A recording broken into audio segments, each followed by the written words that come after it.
World Wrestling Vlog. How is everyone doing? I hope you've had a great weekend so far. It's not over yet. It's going pretty good here. I am in the Great White North. It's not white up here yet, but it will be soon.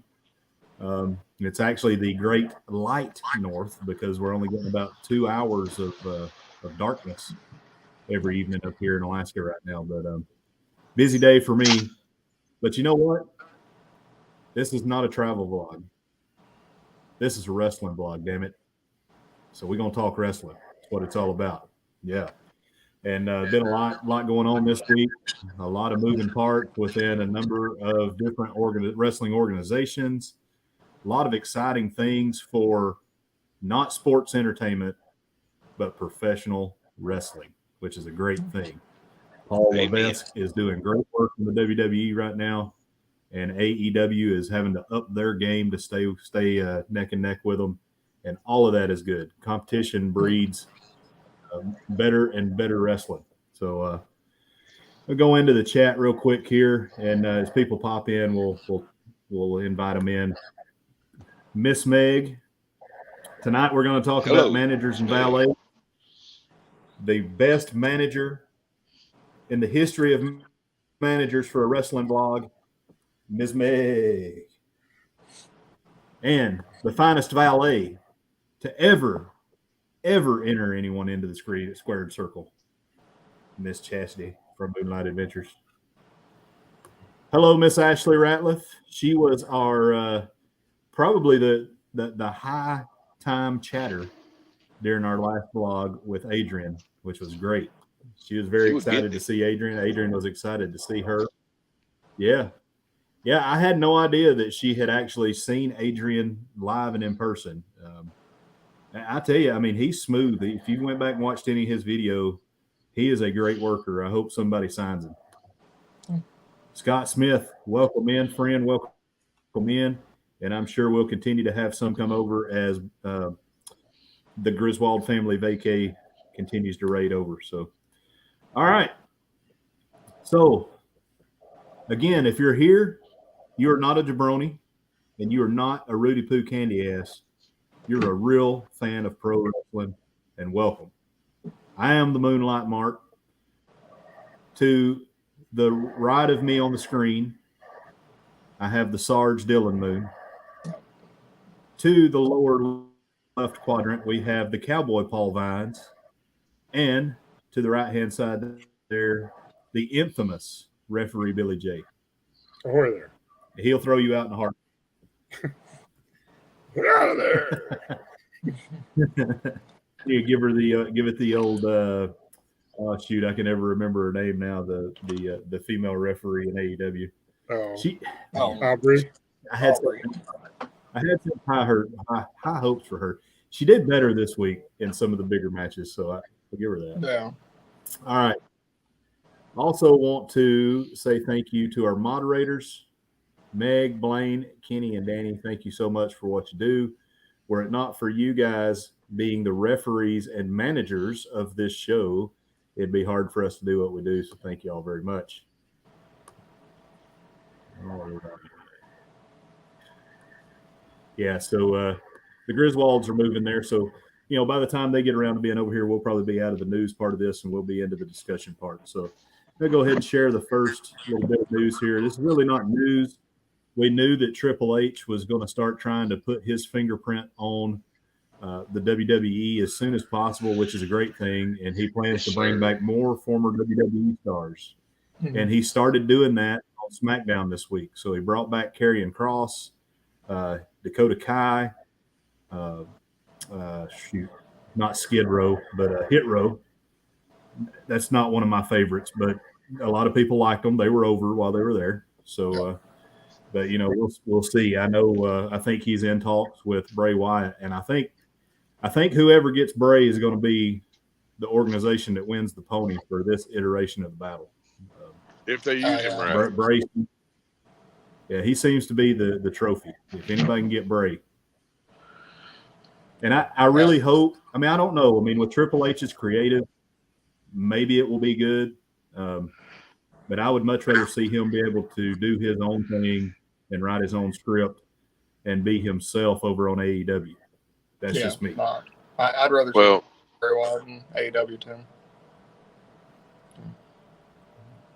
Go ahead, Paul. I was just going to say Triple H, and this may be lost on some people. Some of y'all know what I'm saying. He knows what 605 means. Just saying. You can tell by his work at NXT. He knows what 605 was. Yeah. Lost on that. Yeah, and that's 605 was the time wrestling come on TBS. Oh, okay. He has definitely watched the episode or two of that. Yeah. There's a podcast called the 605 Podcast. Yeah, it is. And I mean, yep. And if you didn't, for as goofy as some of the stuff was that happened in old school WCW, they lost themselves, but everybody kind of lost themselves, to include WWE there in like the mid 80s, early 90s. I don't know, they tried to get cartoony, comic booky, whatever, and it just so happened that Vince was able to have the business mind to be able to shut everything down except for what he had going on for the most part. But now I hope that the two promotions can coexist well. They're still going to be in conflict with each other, but I hope that they both can coexist, because there should be enough wrestlers to go around. I mean, we've seen the huge roster that AEW has. Yeah. Oh, there's plenty. So plenty. Yeah. So I don't know. I like the brand of wrestling when the wrestling is good on AEW better than any promotion out there. But as far as storyline goes and trying to keep, you have to sort through some garbage sometimes on AEW, and usually the wrestling talent and the wrestling work is pretty solid in WWE. It's just the storylines are terrible sometimes. They're getting better though at AEW. Oh yeah, they're starting to learn. So who? That's the thing though. Sorry, Paul. Who would you like to see Triple H bring back? Oh no, go ahead, Paul. Let me well, I would say, I mean, sometimes you don't always have to have a storyline. Sometimes the two guys can just get in the ring and put on a great wrestling match. I don't really know who I'd love to see him bring back. Well, behind the scenes, I hate to be a mark for somebody, but I am. That's William Regal. I'd like to see William Regal back. I love the stuff he done with NXT. So. Yeah. You can kind of see some of that over on the other promotion right now. Yeah, yes, sir. He's doing pretty good. They didn't really sign him to talent relations, but when you've got guys like that backstage, they've got to be mentoring these young guys. Yeah. And I think they made a good move, and I know we're not really talking about AEW right now, but they made a good move by bringing in Madison Rayne and then signing Sanjay Dutt as a part of the production team, because he's going to help them with their booking for sure. Yeah. And Sanjay's a good worker. But so Josh from NES Revolution says great wrestling doesn't draw. The build-up and story is what draws. But yeah, that's true. But you can tell the story. You don't have to have a storyline. You can build a story, I think, and this is what Paul was saying, through the wrestling. Yep. Yes, sir.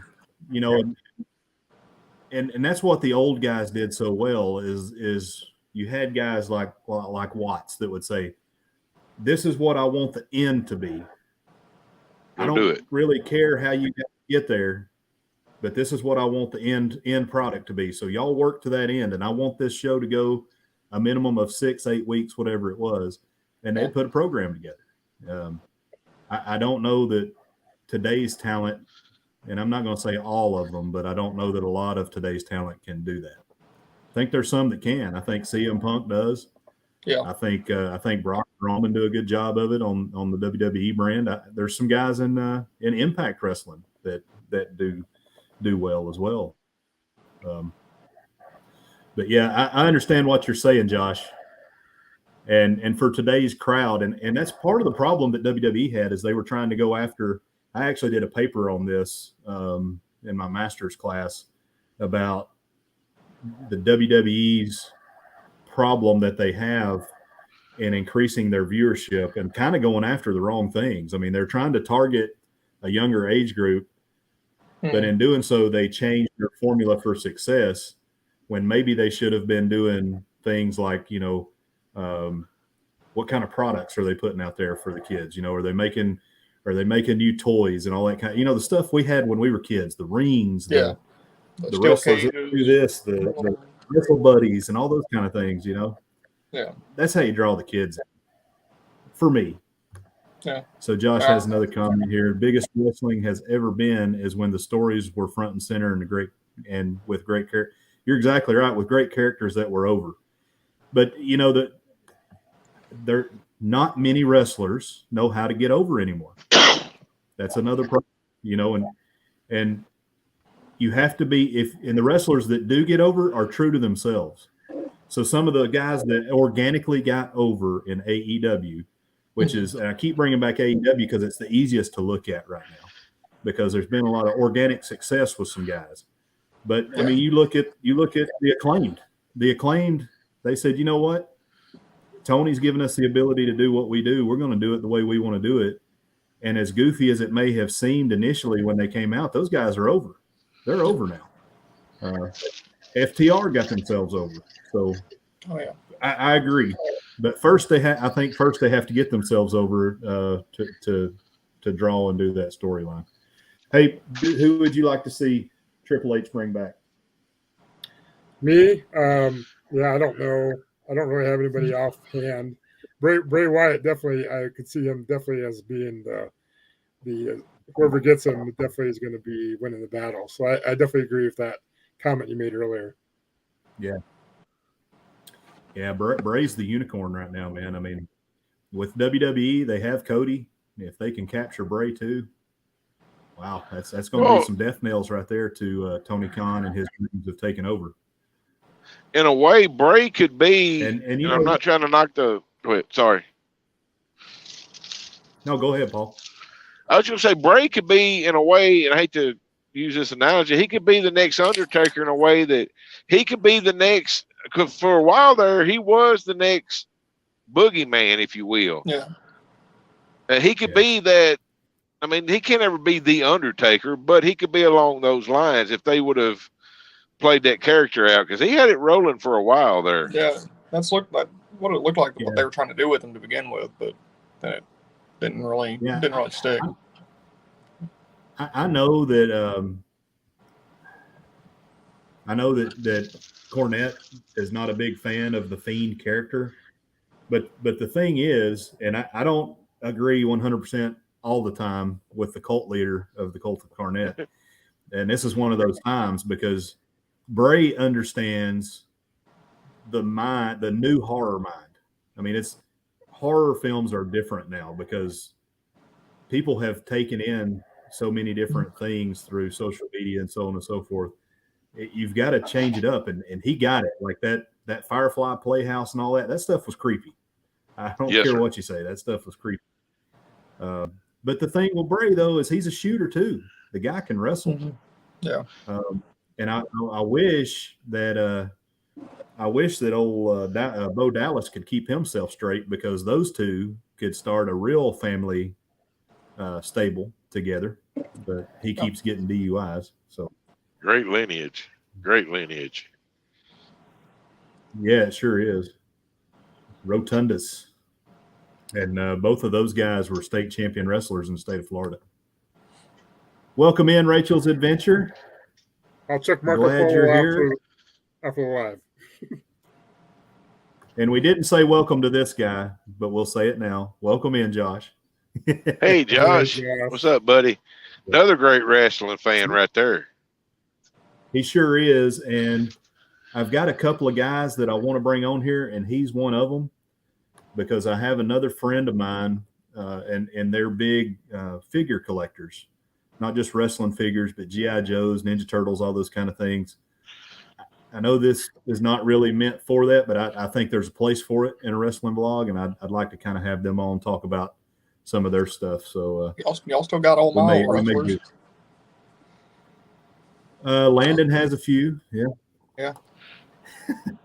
You have some that are probably worth good money, but I know a guy that collects a lot of wrestling collectibles. I will definitely give him your name, or because he has a lot. He's a huge collection.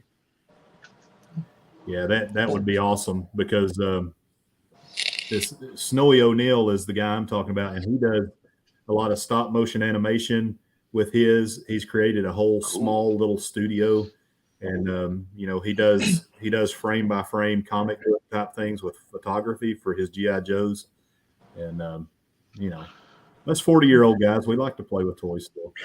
Me and Dustin were on it for a while. We go to flea markets and stuff, trying to find old ones. Yeah, you had Super Crazy. Yeah, me and Dustin. He had Sandman. Yeah, we started hoarding WWE action figures.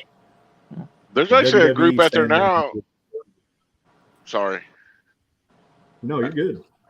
There's actually a guy out there, or a couple of them now, I see every now and then on different Facebook posts that are individually, or they may be a company, I don't know, but are going back and making vintage wrestling dolls from people that they never made them from. WCCW, World Class. They're doing Memphis people that never got the WWE and WCW contracts for the wrestling dolls. That's cool. By the way, if I ever get to talking too much on here, somebody tell me shut up, please. This is what I told you, that this live stream is about giving a place for guys like us, a place to sit here and talk. And if people find it entertaining, then fine. If it's just us four guys sitting here talking, then that's fine too. I think people enjoy us just BSing. And hey, so and I get off track because I enjoy this so much, and if I don't give myself a format, I will get way off topic, which is fine. However, you guys that are here and on the chat, if you would, if whoever you want to see Triple H bring back, throw that in the chat. We'll talk about it. Dylan, who would you like to see him bring back? I don't know if I like AEW more than WWE right now, so I don't know if there's people I'd like to see him bring back, because I'd like to see him in AEW. But I could see him trying to bring back like Bryan Danielson and a lot of the guys that are in AEW right now. I could see him trying to get them back, because like Bryan Danielson will always be popular in WWE, especially. So bringing him back would be great for him, or even like John Moxley. A lot of the guys in the Blackpool Combat Club, I could see him going after, really, and trying to get back Cesaro and them. We'll see. I don't think Claudio is going to be interested. I don't think so. Here's either, why. He made some mistakes. Yeah. He made his money in WWE, and now he likes the creative freedom and the ability to be a champion. Yeah. However, with Triple H in charge, I mean, who knows? But I'd like to see he what's going to happen. He was so over in WWE, so naturally over. Yeah. But I think he's one of those guys that WWE looked at and said, well, you know what? He really don't even need a belt to be over. Yeah, but that happens too. Yeah. I'd like to see what's going to happen with him. But that's how you and where he's going. That's how you reward guys. So we were talking about toys, and we'll talk a little bit more, because I find this interesting as well. Brian Last, the great Brian Last, he brought something up in one of the podcasts about he's a big collector of Andre toys. So around the world, Andre toys have been made. The Japanese, the Chinese, you name it, the French, Canadians. And there's so many, and he gets great joy out of going on these treasure hunts to try and find the latest and greatest Andre picture, Andre toy, videos, if he can find it. I mean, Andre was incredible before, not that WWE made him bad, and he wasn't bad. It was just, he was getting so old with regard to his body and the way his body was deteriorating at that time. Yeah. But if you go back to when he started, he was an incredible athlete. All right, let's see. I didn't mean to pull that down. Come on, Josh, you can work it. You can do it or not. Yeah, I know you can go back and you can see some incredible things. What was it I was watching? It might have been one of those dark side shows that they were talking about a lot of the things that Andre had done, back in the day. And they showed his size when he got into the business. And he was not, he was big, but he was athletic. He was more like a Gunther. Yeah. Gunther's short, but more like Gunther. Gunther's one of my favorite big men right now. I like Gunther. All right, so did you guys see this match? I did. Billy, you slipping, buddy. Sorry. This was probably Jericho's greatest match of the 2020s. Yeah. Definitely CEO of Moxley Plumbing's greatest match. Yeah. He has, I like Mox when he wrestles, when he brings the furniture in, when he loses me. Sometimes the furniture is necessary, but he asked prior to this match, he said, I want to wrestle the Lionheart. Well, if you're going to wrestle the Lionheart, you're going to have to go to the mat. And Moxley is a great mat technician. You can go back to his GCW days. You can go back to his what was that organization he wrestled with that was just brutal? I can't remember. Noah. No, not Noah. This was the Outlaw Mud Show organization. Yeah. That did all the death matches that had guys jumping off rooftops, and I wish I could remember. But anyway, Combat Zone. Yeah. But back then, he was the only one in that organization, with the exception of a few guys, that would come in and have a real mat technician wrestling match. Mm-hmm. And he can do it. And he can still have the hardcore deathmatch stuff. It just needs to be done correctly. It doesn't just need to be done because, hey, I'm Moxley and I want to do this. This match was a prime example. It's one of the best matches I've seen on AEW. My only thing that I didn't like was the stupid Sammy Guevara stuff. Could have done without that. They could have left all of that outside stuff out of it. That kind of put a hitch in the giddy up for me. But other than that, this was a good match. Yeah, it was. What do you think, Lou? Who? You liked it? Yeah. No, I think same as you. It's best I've seen out of Chris Jericho in a long time. But even the announcers were saying the same thing. Like when he came out there and he did a couple arm drags first thing, they were all like, "Wow, we're about to see some actual wrestling out of Chris Jericho." It looks like that's what they were saying. They're like, "I haven't seen him do an arm drag in years." But when I looked and they still had, I think, 31 minutes to go before the match started, I said, "Oh Lord, there's no way they're going to get 31 minutes out of these two guys." Yeah, I did the same thing. Because I clicked my screen and it said 30 minutes, and I was like, "Are they about to go 30 minutes?" Because they don't really do that much anymore, but they did. We lost Paul there for a second. Yeah. Real quick, the Ford man's in the house. Tim and Rose are watching, I'm sure. Rose loves wrestling shows out here. Mm-hmm. Mr. Danny from the Griswold Family Vacay, we appreciate the raid. Danny has another channel that he's trying to stand up called What in the World. It's an educational channel. I think he's going to use it to help with some of his education stuff in school, but it's also there to be an aid and a help for those that are trying to help their kids. It's kind of like a tutor kind of thing, Yeah. And he is, I believe, a history or a social studies teacher. Geography.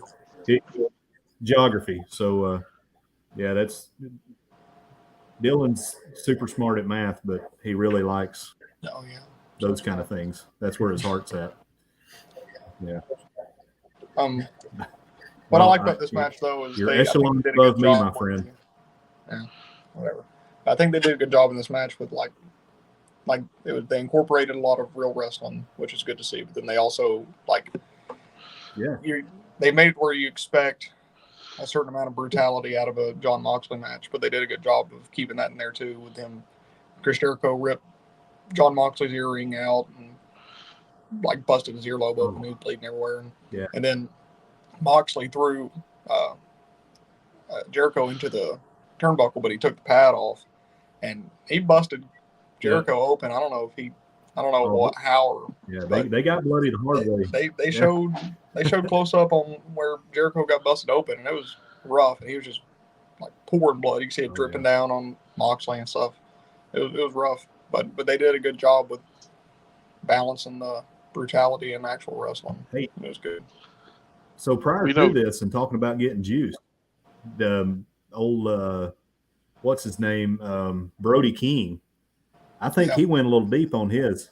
I was getting concerned about him. Yeah, but I was having flashbacks of old dude on ECW. Yeah, he cut himself open good. Hey, Felicia, welcome in, Miss Felicia. We're gonna try to learn you up about wrestling. Who was that? She's that learning. was She New comes Jack in here cut every him, weekend. Miss Felicia. No, what's that?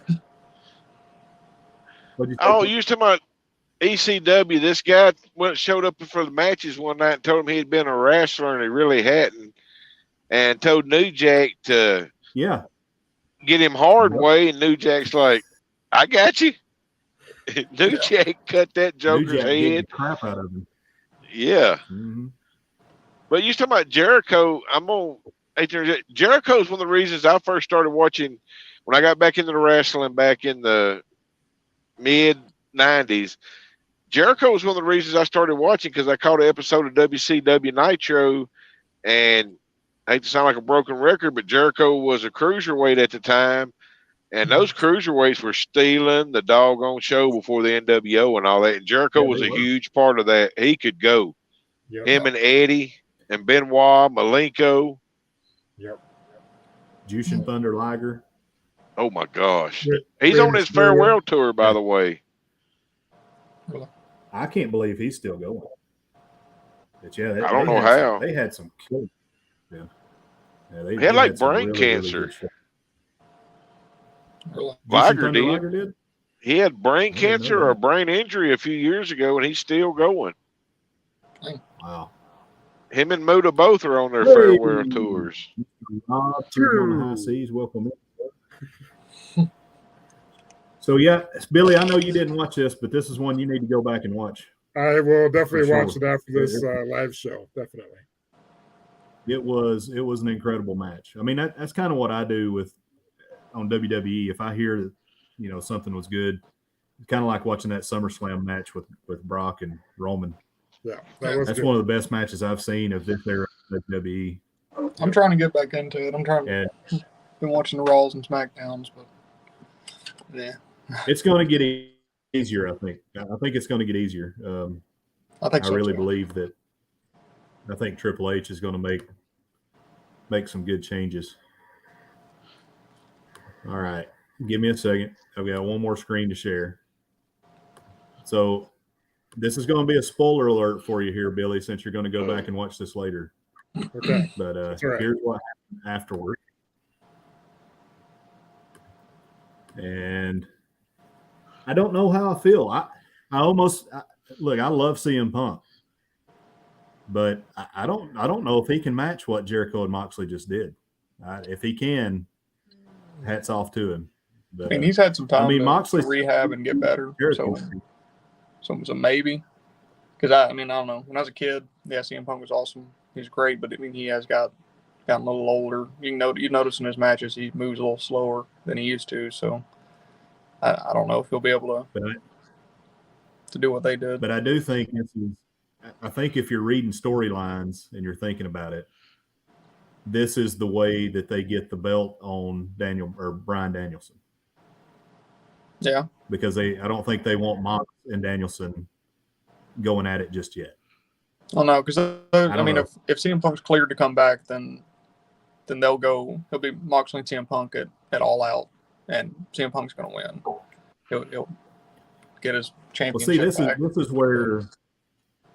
this is where the Triple H bringing back former WWE stars is going to make this promotion better too, because if you watch, they all know what's going on. Yep. And I'm sure they're like, hey, we'll one up you. CM Punk's coming back, so they bring him back, and this was good. I mean, this was a good promo without a promo. I don't know if you watched. So to caveat off of this, and I'll get on with it, but on Rampage, did you see Danielson and his confrontation of Daniel Garcia? Yeah. That was some good television. I like that. Yeah. That was good. That was really good. So, they'll have a pretty good match on Dynamite doing best 2 out of 3 falls. I like Garcia. I really do. Yeah, he can wrestle. He can go, but I don't like the stupid Kanga hat and all that crap he's doing with the JAS right now. So yeah. So I think. Hey Paul, what do you is going to go? What do you? Sorry, Dylan. No problem. I think that he'll end up moving away from the Jericho Appreciation Society crap. I think that's kind of what they're leading up with him and Danielson going at it. Yeah, they definitely teased it. I don't fully understand Moxley's role as champion. I've never heard a complete explanation of it. He's interim champion, has to defend every week. No, I don't something think he like has that. to defend. I don't know if they said that he had to defend every week or whatever. I think he has said he's going to be a fighting champion, and it's an open challenge every week. Yeah. Yeah. Okay. Yeah. I think that's it's hard to track because all he likes to talk about is drinking blood and all of that stuff. So yeah. So hey Billy, outside it looking in, not being a guy that follows AEW, if this is something you see, does this make you want to tune into AEW? I might watch this because I love CM Punk a few years ago. I haven't seen him in a while, so I don't know how well he's wrestling. He says he's moving slower, so maybe he still get it though. He noticed something. He actually may be in a little bit better physical shape just because he's been able to recover. Yeah. However, I think it'll be suffered a little. I think it'll be a good technical match. Yeah, either that or they'll both gig themselves and bleed all over the place. It'll probably be a little bit of both. So Rob believes that the belt should be on the line every week anyway. That's his thought. What do y'all think? I'll start with that. I agree. I think the championship belt. No, I think there are some belts. Like I kind of like when John Cena had the U.S. Championship and he had the U.S. Championship Open Challenge. I think that's a great belt to have an open challenge for. I think in AEW the TNT belt is a great one to have open challenges for. Paul, you were ready to answer this one, so I'm gonna let you go, man. No, the world champion once every 30 days, like it should be. Now, which AEW doesn't have, WWE doesn't do. I hate to sound like a homer, but my NWA does have the NWA World's Television Championship. That should be on the line every week on TV. Well, if they're not on TV, so it'll be on Yahoo, but YouTube, not Yahoo. But I missed that. When Arn Anderson held that belt, Steve Austin, all the greats that held it, Tully Blanchard, Dusty Rhodes, the TV title was on the line every week. I love TV titles. That's something I miss is, the old TV titles, and GCW has, rolling with the times, and I'm not a big GCW guy. Every once in a while I'll tune in if they have something on there. Like they have the Briscoes on there. I'm going to watch the Briscoes every time I can. But they have an internet title, which is kind of interesting. And I think that's an interesting title for AEW to look at because they have their Dark, and Dark is getting better. So as Dark gets better, if you want Dark to be AEW's NXT, give them some titles that they keep there. They have an internet title or a Dark title, whatever it is. Well, how you feel about that, Billy? Or is the title being challenged every week?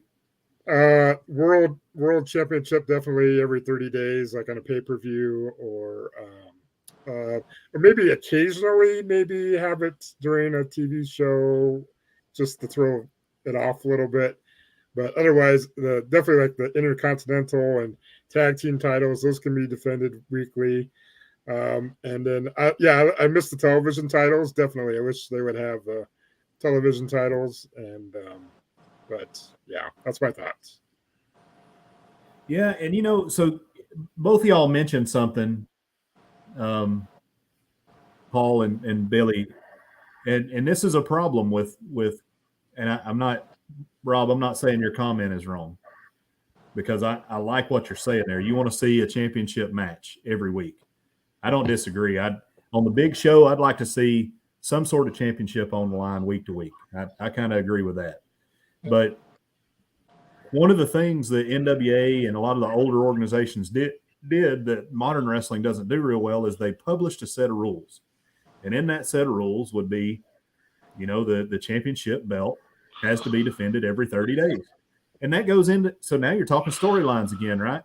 Okay, well, you yellow bastard, you haven't, those kind of things. You haven't put your belt on the line in 30 days. And, that's how Flair got to be the dirtiest player in the game, because he'd figure out a way to put it on the line, cheat and get disqualified because the belt couldn't change hands.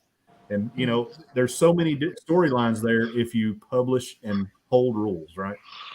Yes, sir. Referee Billy J, I know you like that. Yep. Hey, look here. We've got Lovey in here. Welcome in. Yeah, we're going to talk. I'm not cutting out. I'm just stuttering. We are going to talk WCW and NWA and NWO for life.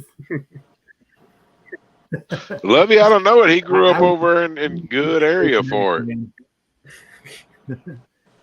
Yeah, he's over in the Carolinas, man. There's Yes, still some good independent wrestling on in the Carolinas. There's a big show going on in Raleigh next week, as a matter of fact. Dylan, how do you feel about titles being challenged, or the heavyweight championship being challenged every week? Yeah, I mean, I agree with you. I think the world title should be for pay-per-views, like big events and stuff. But other titles, I could see. It'll be a money draw. Got to be a money draw. Yeah, and but I also like to see the champion wrestle week to week. I think WWE likes to, if you're a world champion, and you don't wrestle except once a month at the pay-per-view, and I don't like that. Like, put them in a tag match or something, whatever. But but I'd like to see them wrestle. Or like a non-title match or something. Yeah, do what you got to do. That's why I think most of the time they will end up putting them in like a tag or like a 6-man tag or something like that. But I'd rather see that than them just walk around with the title and never wrestle at all until the pay-per-view. So Rob is asking, how many belts do we own? He owns 2, the heavyweight and the world championship belts. I don't got any for myself. No, I have one that's holding my pants up. Oh yeah, I got a couple of those. I don't have any. Collect belts. No, I don't have any, but I have collected a number of photo opportunities with a number of wrestlers. Yeah. Can I ask you a question? Said he's also Mr. Money.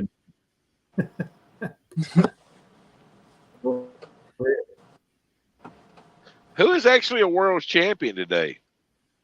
We're talking about world champions. Who's actually a world champion? Back in the day, once again, I hate to be a mark for the NWA, but sorry, go ahead. Yeah, I still think they're the only legitimate athletic organization, wrestling wise, that you can say is a true world champion. I mean, just being a wrestling purist, I think they're the only ones you can really say that is the world's champion. Because who's legitimized WWE? Who's legitimized AEW? I mean, they have their championship within their organization, but I don't think anyone, with the exception of the NWA, can really claim a world championship. Maybe New Japan, because the reason I asked that is sorry. I got a delay here or something. No, But you're- for a while there, when Hogan was in WWF, they pulled his world championship status back in the 80s because he never defended it outside the United States. Flair, love him or hate him, when he was world's champion, he was everywhere defending that title, literally all over the world. Yeah, he dropped it in Puerto Rico and had to shoot fight to get it back. Yeah, Puerto Rico don't play. Yeah. No, he had a deal with the promotion down there that he would drop the belt, and I can't remember who he had to drop it to. But the deal was, yeah, I'll drop it. That way we can come back and do a match the next night, and I'm going to get it back so I can take it back to the States. Mm-hmm. And they didn't want to comply, so. So you had to. Well, Yeah, and really. that was an outside. It wasn't. It was not regulated. It was just, hey, I'm showing up for this, house show or whatever it is to try and boost some money, and that's a pretty crazy story. He told that on his podcast. You know who trained Flair, don't you? Carl Gotch, No. wasn't it? Who's that? No, it was Gagne. Gagne. That was a guy you Yeah. didn't jack with right there. Vern Gagne. So I heard something this week, and I don't know how true it is, but did you know? And I don't know if I know, Paul, you've seen Danhausen. Have you seen Danhausen, Billy? Yes, sir. And I don't think I have. Dylan has seen Danhausen. Yeah. So, No doubt. Danhausen is a little bit of a joke wrestler, but he was trained by LaBelle. Really? I mean, that says something about a guy. That's crazy. Well, when He trained by LaBelle. Like if you watch him wrestle, like he usually goes out there and he'll do a few moves and then he'll get hit by somebody's finisher and it's over. But like, it looks like he's got potential to actually wrestle. Like if he wanted to, I think he's.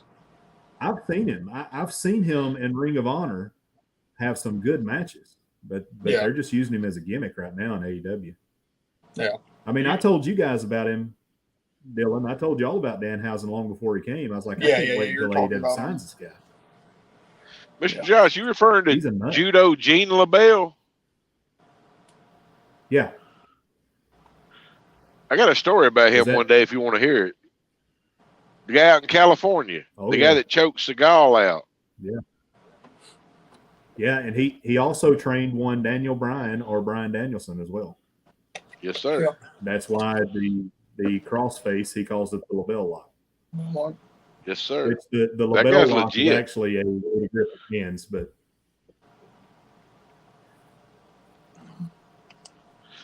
so let's see. Rob has a question. What are your thoughts on WWF going to WWE? I think you got that backwards, but WWE going to WWF, or maybe he did mean it the way he means it, but they're supposed to go back. So apparently Triple H has said we're putting the F back in WWE. So I like it. I saw this video. It was a TikTok. And it was pretty funny because Seth Rollins does this thing now, where he's Seth freaking Rollins, right? And but they changed to TV 14, and it was like some guy, and he's like pretending he was watching like Monday Night Raw, and he was like first Raw after the change to TV 14, and like Seth Rollins comes walking out, and they're like, now introducing Seth effing Rollins, and he was like, oh my god, but it was funny. But I'd like to see him go back. I look like I'm on acid when I come down the ring, Rollins. I don't know. I kind of like what he's doing. I've been watching it, and I kind of like it. He's trying to make people hate him. Yeah, it's different. I kind of Yeah. like it. It's different than All right. what I remember Seth Rollins being when watching it years back. But Seth Rollins is still, in my opinion, probably the best wrestler in WWE right now. So, Oh, technically he can go. I actually think. I mean, if you're talking about guys who can wrestle right now, yes, I think Cody has a leg up on him, but I think they're pretty close. yeah. But I mean, he's the only guy. I mean, Cody's injured for. I think he's out for another 6 months still. I like Seth Rollins. All right. So I'm going to share some more screens here. This is from Miss Rachel.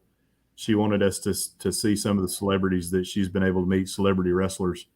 So let me get the share screen up here.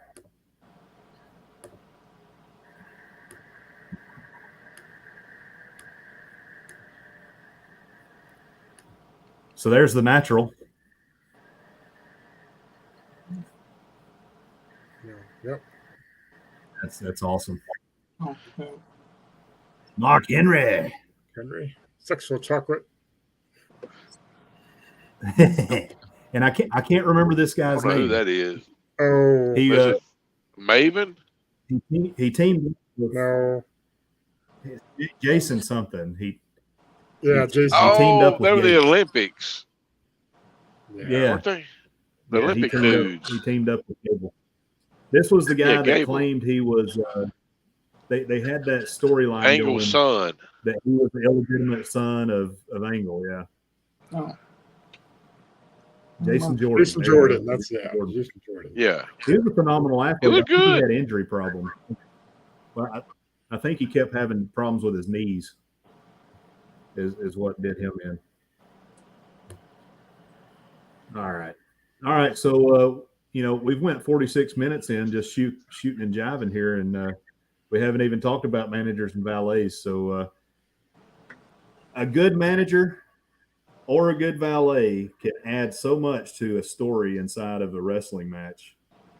I hate that you don't see them anymore, or you don't see them as much. I mean, even with Paul Heyman just being the advocate that he is, coming in, holding the belt, and just being so heelish and being a mouthpiece, part of that's what's put Roman over, because now Roman is good on the mic in short bursts, but he's not good on the mic in long bursts. So you let Paul be that mouthpiece, and then you let Roman come in and acknowledge me. I mean, it's great.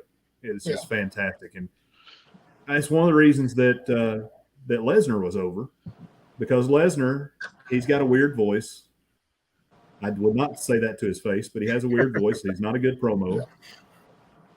So he needed an advocate, and the advocate was Paul Heyman. So that's how I feel. That Jimmy Hart, Woman, there were so many great valets, and valets, you never see them anymore.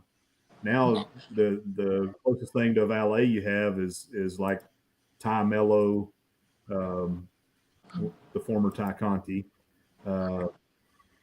One of the good ones now and you could kind of call her a valet, a manager. She actually, Rhea Ripley. She's good. I like Rhea, but she's such a good wrestler. She reminds me a lot of China, a more feminine version of China. But I like Rhea Ripley. But Billy, I mean, what are your feelings on what a manager / valet brings to a match? I think it brings some fun, because I've ran into numerous managers and valets when I'm roughing in the ring, and they always add something to it, because if you have a manager or valet with a good wrestler, they're always cheering on their wrestler and everything.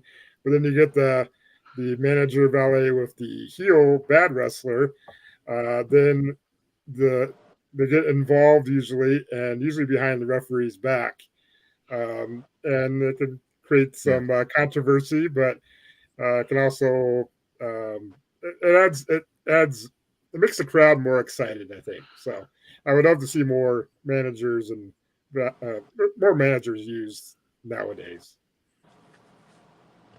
For sure. Paul, I know you're a big fan of managers and valets. Oh, absolutely. Like Jim Cornette, when he managed the Midnight Express with Big Bubba Rogers. No offense to any of those guys. They're all three great talents. Bobby Eaton, probably with Arn Anderson, one of the biggest unsung heroes in professional wrestling history. But couldn't talk to save their life. And there's Jim Cornette with the gift of gab. That guy get more heat than anybody on the face of the planet, and put his team over, and then you go with probably I'd say was the greatest of all time. Greatest. Hang on, Paul. I got to say this. So I heard a quote from Jim Cornette that he made in, I believe it was in Memphis Championship Wrestling. Oh And gosh. he told Michael P.S. Hayes on one of the few verbal jousting sessions that they had, he said, Michael P.S. Hayes, you're dressed like you got all your clothes out of the reject bin at the Salvation Army. I had me rolling. And only he can come up with stuff like that. But he won the pony on that one. Sorry, Paul. Go ahead, buddy. Oh, go ahead. That's fine. You know, and I'd probably say the two greatest of all time, probably Bobby Heenan, and then everybody had their own spot for my favorites. Bobby Heenan had the Heenan family. He managed world champions with Bockwinkel, tag team champions. And then you got Lou Albano, who had a world champion with Ivan Koloff, 2 intercontinental champions with Valentine, and who else did he manage then? Greg, Can't remember. But then he led like 13 teams to the tag team champions. And then you got Gary Hart, who always got the people that couldn't talk, the missing link, the great Kabuki. That's just, no offense, Dylan, but you don't know what you missed back in the day. I mean, they were as good as the wrestlers. Yeah. Well, I like and I don't remember who the male manager. Do what? I don't remember who the male manager for Gorgeous George was, but you know, he'd come in and doing the spray and all that. I mean, that guy was good too. That was his second, as they called him back in the day. His second. Yeah. Gorgeous George. I mean, you could get so much heat back then just being feminine. Yes, sir. And that was part of the Midnight Express thing. You know, people used to say things about them because they'd hug each other and they wore purple trunks. And, you know, then you had Jim getting heat just by being Jim. But Dylan, how you feel about managers, valets? I mean, I like managers, like a good manager, like Paul Heyman and stuff. But yeah, like y'all said, like I've missed out compared to what y'all grew up with, because like what I watch, there's not a lot of good managers. Like there are some, like Paul Heyman is good, you know, but there's also a lot of just stupid managers that are just annoying, that just come out just to be there and just to throw a chair in the ring or whatever, and they're just annoying. So I get tired of them sometimes. There's not a lot of good managers, but they're the best probably ever to do it. Paul Heyman, man, that guy, he is his own gimmick, and maybe I'm just partial to it because I started seeing Paul Heyman when he was in WCW, and you know, back then he had the big phone, and he busted up Cornette with the cell phone, and he was Paulie Dangerously back then.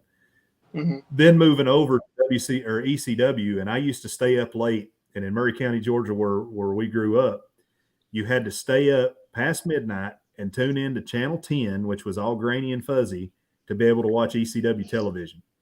And you know, so I followed Paul all the way through, and Paul was awesome. But you know, during our time too, you had the Mouth of the South, Jimmy Hart. You know, you had Paul Bearer, you had Jim Cornette. Bobby Heenan was still going strong then. He wasn't behind the mic then. You even got to see Gorilla Monsoon from time to time. And so anyway, let me real quick, because I'm getting behind in the chat here. All right. Jason Jordan. So Meg, she let Rachel know that she was so pretty. Those were nice pictures. And I want to take my hat off to you. My mother was a special education teacher, and it looked like you were probably volunteering for Special Olympics, and it takes special people to do that. Hats off to you. That is a great thing that's a great thing to donate your time to, and we really appreciate that. Mr. Josh, I want to ask you a quick question. You referenced what you just referenced about Paul Heyman. Who else at that time in wrestling could have turned Jim Cornette and the Midnight Express face from heels other than Paul Heyman, Paulie Dangerously at the time? That's the only way that could have happened. I'd like to know what was going through Heyman's mind when he made Cornette pop that gusher, because I feel like Paul knew he had to knock a crap out of him and get him bleeding the hard way. I mean, he would probably never admit to it. And I know Cornette has said it wasn't planned that way. But, man, he blew him up. And then that was it the next week when he came out with his white suit and held it up and, you know, because they were doing the fake. Well, it wasn't really the fake Midnight Express. It was really the original. The original. Yeah. The original. You go back far enough. Yeah. But they weren't as good as the follow-on Midnight Express. That usually doesn't happen that way. But I remember watching some of that, and they're trying to do the rocket launcher, and I'm like, oh man, that's ugly compared to the way that Bobby and those guys can do it. But let's see. Let me see what else is in here. Make sure I'm not missing anything. Jim Cornette was the man. Yes, he was. Still is. He's got a little goofy on some fronts, but Andre the Giant was huge. Big fan. Yeah, Andre was great. Lovey brings up Smoky. Amen, Lovey. That was good. Oh, that was good stuff. Yeah, it was. They skirted that line, buddy. They said some things, but you know what? New Jack was talking about in the Dark Side of Wrestling when he was telling his story. Some of the heat they were getting in Knoxville was incredible. And he's like, people were saying things to me that out in the street, I would have tried to kill them. But he's like, I knew that I was so over as a heel. He's like, the more hateful things that they said to me and the worst names they called me, I just kept wanting to push the envelope. Mm-hmm. So this is interesting here. Saw an interview recently, and Valentine was saying that Flair stole a lot of his stuff. I don't know. I think you could make a case for him stealing some of Superstar stuff. Superstar Billy Graham, maybe. Yeah. I don't know about the Valentines for sure. What do you think about that, Paul? Well, he definitely stole from Buddy Rogers. I mean, come on. Yeah. Nature Boy, he stole that. But everybody steals something from somebody along the way. I mean, that strut he does, that's straight up Eddie Graham, too, with a little splash of Gorgeous George and Nature Boy Buddy Rogers. I mean, and but Valentine, I love him because I love kayfabe. I've mentioned that a million times. And you can't get more kayfabe than Greg Valentine wearing a T-shirt that says, I broke Wahoo's leg, for heaven's sakes. I mean, that's about as kayfabe as you can get. Hey, I made him leave after that one. I'm sorry.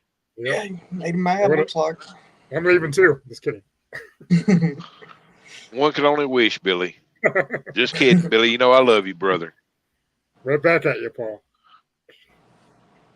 Yeah. I don't know. I feel like I've missed out with managers though, like y'all said. I mean, they're just. And none guys, housekeeping. None of you have mentioned Vicky Guerrero. I mean. Ooh. Oh yeah. Oh. Well, managers had so many different roles back there in the day. You need to know that she was a good ballet. Yeah. So she, you know, I'm not meaning to get political here at all, so don't take this as a political statement, but, you know, she's broken a barrier. So she is one of the first people to ever manage a trans wrestler. I don't know if you knew that or not, but she manages the. She manages the Native East, Nyla Rose.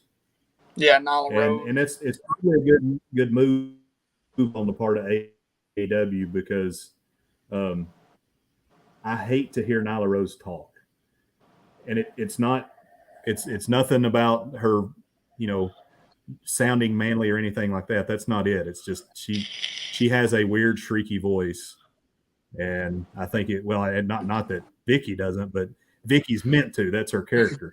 Nyla's supposed to be this beast, you know, unbeatable beast, and boy, she keeps hurting the ladies. That's her problem. She's way too stiff. That's been her problem, and nobody wants to wrestle her. But yeah, that's an interesting little tidbit about Vicky. She's also had a number of songs written for her by The Rock. The Rock did one. Yeah. I have a question. I'm no expert. Who was Vicky Guerrero exactly? I never knew her relationship. I think she was To the married. Guerreros. I think she was married to She was Chavo married. Guerrero. She was married to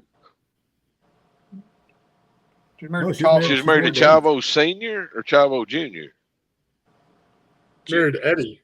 I thought Vicky was married to She Eddie. married Eddie. Okay. Yeah. Oh, Okay. okay. Well, then I'm wrong. Yeah, I know it doesn't look like it because, I mean, she married over, and he married under. But I mean, she hasn't always been as Hagrid looking as she is now. I'll just say that. I mean, Yeah. Well, you see, Gory never was been a- the she's never been a patriarch beauty- of the. Sorry. No, you're good. Go ahead. Gory was the patriarch of the Guerrero family. Then you had Hector, Mondo, Chavo Sr., and a very young Eddie in Mid-South. Very young Eddie, apparently. Yeah. And then there's Chavo Jr., which, of course, is Chavo Sr.'s, or Chavo Classic, as they call him, son. So I didn't know where Eddie or Vicky figured into all that. Yeah, I mean, she looks older than Eddie, which I don't. Who knows what Eddie would look like now? You know, if he were still with us. But Yeah. you know, if you and when Eddie was in the twilight of his career, unfortunately, we didn't know he was in the twilight. But Vicky definitely looked older than him then too. So it's easy to think, well, they weren't really married. But this is what Lovey said is. Oh, go ahead, Billy. According to I'll pull that down. Go Wikipedia, they are the same age, or almost the same age. Eddie and Vicky. Oh, wow. Human growth hormone makes your skin look a whole lot better over the years, I think. So Greg said that the 60-minute man thing was stolen from Valentine. I mean, that may be, you know, but I don't think that that's not something that Flair ever tried to copyright like the man. You know, and him and Becky, they are in a dispute right now over who gets to use the man because he didn't give her permission to use that, and he did copyright the man. Yeah. Yeah, Vicky Guerrero and Stephanie, two of the best female heels. Woman was pretty doggone good though. Woman and Kevin Sullivan's, I can't remember her name. Kevin Sullivan's female valet that he had that had the lightning, Deshawn. Luna. Luna Vachon. She was good. She's also what Gold does for a while. Yep. Yeah, you know, and you want to talk about somebody that sold out worker. Goldust was one of them. I mean, he even had serious conversations about getting breast implants to complete the ensemble. You know, but there's no telling. You know, Dustin was probably on some stuff around that time too, because Dustin had his own problems. And I don't understand that, why he figured he was in Dusty's shadow, because I mean, he was never world's champion, but he in WCW before he left and became Goldust, he was as good as it got. He was U.S. champion, multiple time tag team champion. I mean, he was great. He really was. I've always loved watching him work, but I used to love it back when he was Dusty. You know, when he was Dusty or Dustin, not just Dustin. Yes, sir. What was it? He was. He was Natural Dustin Rhodes, Dustin. but he had the natural Dustin. Yeah. And yes, sir. He was good as he got. He wears cowboy boots and regular. Yeah. Well, he's got the same name now on AEW. He's back to the natural Dustin Rhodes, but he's still like half Stardust. So let's talk about Goldust. Yeah. He does the half face kind of thing. Yeah. I wonder why he doesn't do Seven. Seven was one of his characters too. Oh gosh. He killed that first night he debuted that. Wow. Yeah. He's like, no, we're not doing this, buddy. This ain't happening. He made Russo eat it that night, didn't he? That's worse than Billy's captain gimmick. What? This is reality. This isn't a gimmick. You've already exposed him on his gimmick already, and where he got his captain's hat. Not from Cracker Barrel. So, Billy, I'm going to start with you, and we're going to specifically talk about valets. So, who would you put at the top of, or in the, let's say, the middle of your Mount Rushmore of valets? I don't know my valets too much, but I would have to say Sensational Sherry. Oh, yes. That's one I forgot about. Dylan, I know you probably don't know very many of them, but yeah, I don't really know. I mean, I like watching older stuff when I was like a kid, back when we got the WWE Network, we'd watch all the older stuff, and I always like Macho Man. So Miss Elizabeth come out with him. Yep. Oh, you took mine, man, Miss Elizabeth. Elizabeth, I love you. Yeah. Will you marry me? Oh yeah. You there, Paul? Yes, sir. So who? Well, valet has to who- be female, right? Yep. For me, I So- mean, that's what I consider a valet. Yeah. I mean, I guess it could be a male if it's a female wrestler. Or Well, the reason I asked that because, like, You know, Gorgeous George, today his guy was a second valet, whatever you want to call him. But we'll go female. That's tough. I'm gonna go Precious from back in the old Georgia days and World Class days. Her Sunshine. Precious. Who did Precious not end up? Wouldn't she one of Booker's valets? Booker T? Or am I If thinking it did, it of would have to somebody been when else? he was in Global. She was married to Sam Houston and was Tully Blanchard's valet. And Jimmy Garvin's in All right. World Class. Okay. Yep. So I'm going to go with Sherry Martel. And that's my old school one. But I'm going to tell you, like right now, and we talked a little bit about this, and now we kind of do the gender bender thing in today's world, and it's the way it is. Mm-hmm. Not going to get political, but No. the boys with Dalton, the boys are pretty good valets. I don't know how familiar you are with them in Ring of Honor, but Dalton Castle has the boys that come out, and it's two lean, fit guys, scantily dressed with peacock feathers to feather him down and keep him cooled off. What about Brandy Rhodes? Pretty good. Yeah. If you like her, She got to get best her. looking.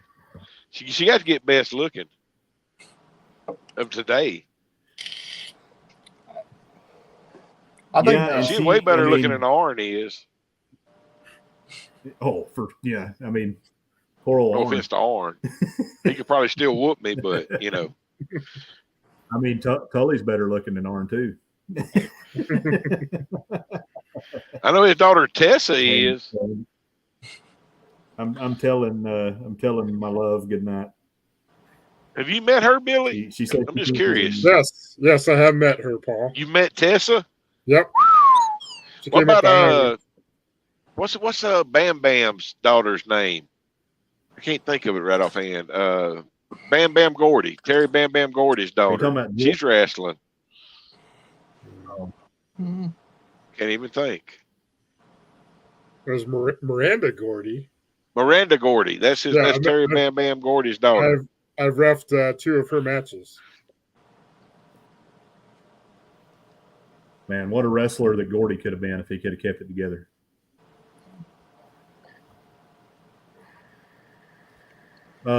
Sorry, Miss Meg. I had.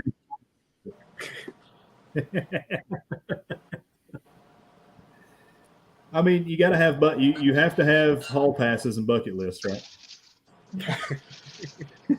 Yeah, go Google, So, this hey, man, Dylan, go Google Brandy Rhodes. Just saying.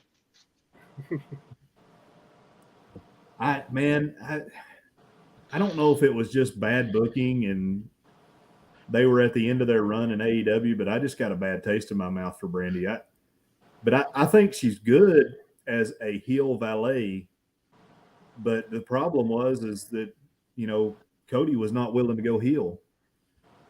But when she went full heel, when she separated herself from Cody and she had that heel stable of females, and she did a little bit of that in TNA, it was actually pretty good. But yeah. I think old Ty Conti or Tom Mello now, she does pretty good too with Sammy Guevara. They do a good job at making everybody hate them. Like she's a big part of that too. She's loud and annoying. Yeah. I wish they would have let him. I wish they'd let Sammy Guevara keep doing his own thing instead of just pushing him off into Jericho's thing, and just I feel like that was kind of so a waste. Do you know what's going on? Do you know the deal with why they've changed Ty Conti, her last name, to Ty Mello? It's actually her choice. No. So I know that she was married. She was married prior to coming into AEW, and her divorce was not final to a man named Jorge Conti, who was an MMA guy. I got you. And now her divorce is finalized, and she's remarried. So for her in ring, she's using her real last name, which is Mello. I got you. But they could have said that. I was like, why in the world are they calling this woman Ty Mello now? This is already a confusing thing. Yeah, I wasn't sure either. I figured it had something to do with her and Sammy Guevara getting married, but I was like, but his last name's Guevara, but I was thinking maybe that's like his in-ring last name and his real last name's Mello or something. I didn't know. But yeah. So managers. So for me, again, I'm going to move away from Paul Heyman. We know Paul Heyman is awesome. I loved the Mouth of the South, Jimmy Hart, when I was growing up. I loved him more as a heel manager, but he was good as a Hulkamania, mouthpiece too. But I miss, that's the kind of manager I miss. And the closest thing to it now is Abrahantes in Alex Abrahantes in AEW, the manager for Penta and Ray Phoenix. Yeah. But they have to have a manager because neither one of them speak English. Yeah. And that's really, I hope they leave it like that because I really like it. Alex Abrahantes is pretty good. But hey, Billy, who's your favorite manager? Oh, it has to be Mr. Fuji. No, just kidding. Not Mr. Fuji. Mine is definitely Paul Bearer. This awesome with the Undertaker, and definitely my favorite manager of all time. Percival Pringle. Yep. Great. Was, super great. He was good way back. Yeah. Dylan? Yeah, I mean, Paul Heyman I think's great, and I always like Paul Bearer too. But like right now, I like William Regal in AEW. I don't even know if he's like a manager. I guess he kind of is, but I like the stuff with the. They're painting him like a coach, more like a coach.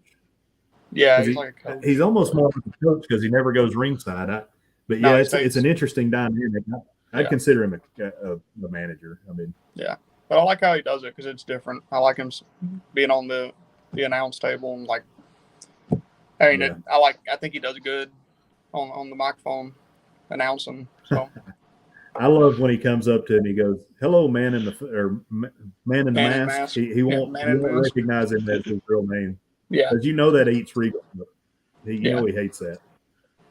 Man in mask. Paul, who's your favorite today? You got to be Paul Heyman, just because if you're a Paul Heyman guy, you're over. Paul Heyman don't mess with what's the catchphrase today, scrubs or whatever. Heyman ain't got no scrubs. Yeah. He put That's CM a Punk Carpenter. Carpenter. Yeah. I say if you're Paul Heyman guy, you're legit. So I got to go Paul Heyman as far as today goes. Who's he ever managed that wasn't a world champion? I can't think of any. I mean, really, CM Punk today. I mean, Roman, Lesnar, Roman, Lesnar. Didn't he? Yeah. Trying to think of who. I know he's had. I think he's had one or two more, hadn't he? Besides that, I think so. But he was. I mean, if that's all, Brock Lesnar for a long time. Well, when he was in WCW, he had the Dangerous Alliance, and they had tag team champions, TV champions, U.S. champions. I mean, yeah. According to Google, Paul Heyman has also managed The Big Show, Kurt Angle, Rob Van Dam. Yeah. I remember. Yeah, I remember The Big Show. I don't remember Rob Van Dam, but I do remember my favorite manager of Rob Van Dam, Bill Alfonso. Fonzie, right down the middle, baby, right down the middle, blowing that whistle. Fonzie was good, and Fonzie was a good referee too. Yes, sir. I think I liked him better with RVD than with Sabu, but I liked it either way. He was a good manager either way with both of those guys. And oh shoot, the small Dudley, you could kind of consider him a manager. Spike was pretty good. Paul Bearer actually did some of his best work when he was Mankind's manager, if you think about it. Yep. Yeah. He had to do so much more because he wasn't over. Yep. Yeah, he brought Cactus Jack and put him under basically half a hood. It took me forever to figure out who Mankind was. And finally one day it dawned on me, hey, dumb, that's Cactus Jack. Yeah. I mean, I like that gimmick, but when I figured out it was Cactus, I couldn't figure out for the life of me why they didn't just go with Cactus. Yeah. Vince wanted to be cartoonish, I guess. I don't know. Yeah. I ain't knocking Vince. The Rock and Sock Connection was some of the best stuff I've ever seen. With Dude Love and The Rock, that was awesome. Yeah. The Rock and Sock Connection. Yeah. But but The Rock, he could put anything over, man. He could sell paper to a tree farmer. I mean, that guy, he's good. Yeah. He can sell a flashlight to a blind man. Yeah, he did not need a manager or valet at all. Tougher Rock than could have put me over. Too. Oh yeah. Yeah. I like the guy that's Rock. with so did you see Jay Lethal? Did you see the Yeah, I don't know. I think it may be this poor connection because I noticed that when y'all speak, there's a lag when y'all speak, so it's probably this best. Yeah, there's a lag. There's a lag from you. I agree. Yeah, sorry. But I can't remember his name, but the guy that's with Jay Lethal that runs around with him. Sanjay Dutt. Sanjay Dutt, pencil in his ear. Yeah, I like him too. He's good. Yeah. He's always been a great promo. And his wrestling has always been. He's a good worker, but he's. I mean, I think the furthest he ever got was X Division champion, if I remember right, and that came real late. But yeah, he's always been a good promo, and I wish they'd do more with Jay. They do some old school promos. Him and Jay Lethal. They both like get up in the camera. Oh, and Jay all Lethal's that, awesome. He has. Yeah. Jay has that old school pro wrestling promo voice that's just fantastic. Oh yeah. We left off Jay somebody. Lethal, who's that? Who's that? Precious Paul. Paul Ellering. Paul Ellering. Precious Paul. Yeah, that's right. I always forget. Sorry, but the Road Warriors. Yeah, I mean, he managed Road Warriors. They went everywhere before going everywhere was cool and won titles. And he has a daughter that's wrestling now somewhere. Yep, Rachel. I think Rachel's her name. Rachel Ellering. And he was a heck of a man before he got injured in a plane crash or something. Because the Iron Sheik used to do that the Iron Sheik used to do that contest with those Iranian, I don't know what you call them. They were like wooden weights or whatever.